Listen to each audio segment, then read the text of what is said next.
നാഗഭൂഷിത പദങ്ങളും ചടുലതാളമോടു തിരുനടനവും ഭസ്മഭൂഷിത മുരസ്ഥലം പരിണചർമ്മവും മണിഗണങ്ങളും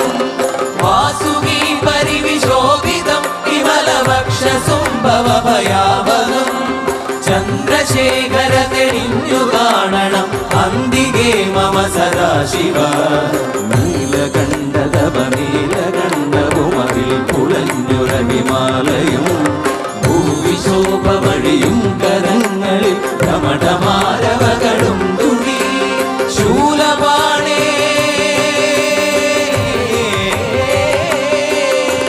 ശൂലപാണി മഹാത്രിശൂലമധുരകവുമേ നിഗതിയേകുവാൻ ചന്ദ്രശേഖര തെളിഞ്ഞു കാണണം അന്തികേ മമ സദാശിവ